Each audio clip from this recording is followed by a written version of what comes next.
I have a message coming through, and I didn't know that there was a message coming through, but here it is. Hi. um, hyper independence.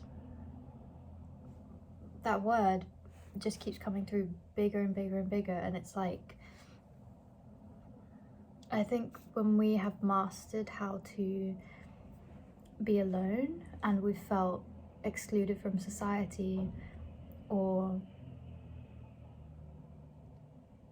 we've gone through many times of being excluded or being thrown out or being rejected, it causes this kind of energy within us that we need to depend on ourselves and that we need to do everything alone to get things done. And what I'm realizing now, and what I'm realizing more of, is that when we trust in other, and we trust in other to, and we trust in ourselves and our own ability to speak, we can work collectively as part of a team that goes far beyond the need for hyper independence. And people want to help us, you, the viewer, the collective, the community. Like, we are all here to help each other in our own pathway and in our own journey. And I think that, I feel that we fall into these states of thinking that we need to do everything on our own and everything for ourselves because of the way that we've been brought up, or the way that we have viewed the world, or the reality that we see ourselves in. And in a way, it's just it's like controlling. It's like being too controlling of ourselves and not realizing that there are so many hands reached out like this, waiting to be held. And it's only when we can lift the veil on our vision and finally see that people are there to help and support us, that we can reach out for that hand and give trust and hold that hand and go, okay, let's go together and see what happens. And I think that this message is coming through so strongly right now, because when it comes to collaborating, when it comes to working with other, I find that artists and creatives and people who have gone through extremities within their mental health, like, we think that it's not safe. We think that the waters aren't safe to trust in other, and trust that we can ask for the thing that we need and not be rejected and have it be given.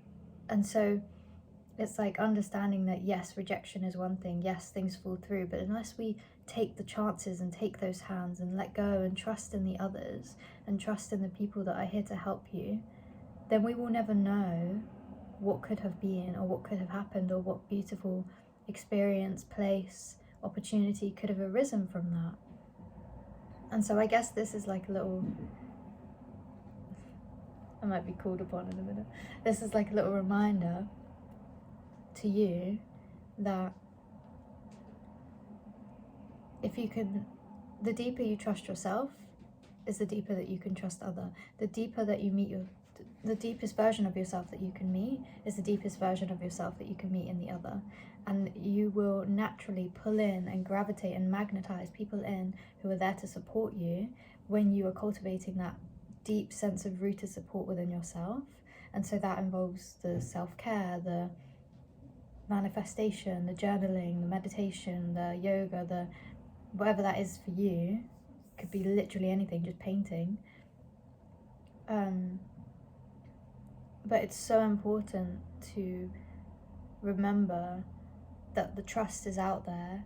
It's the chances that you are allowing yourself to take. It's the mindset that's in the background, that's basically like the cogs in the system navigating your reality and the way that you work. And so if there are chances out there and people willing to help you, you may not see it yet, and that's so fine.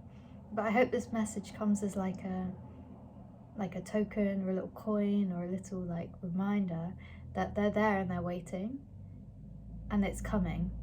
So be mindful, be aware. When someone gives like a hint to something, ask the question that you're really wanting to ask and you're not sure if you want to yet. Just let it out and see what happens. But yeah, weirdly that one has come through. It was really fun to say. I hope this resonated with someone, and if it did, let me know. I'd like to know. I'm holding space tomorrow with a friend called Craft and Jam, where we're going to be in London. If you're a London person, come along. It's on my Instagram, at Tales of Borealis, where we will be making crafts and making music, and yeah, it's just a play space basically. That is all. Have a wonderful day, and I'll be singing more eventually.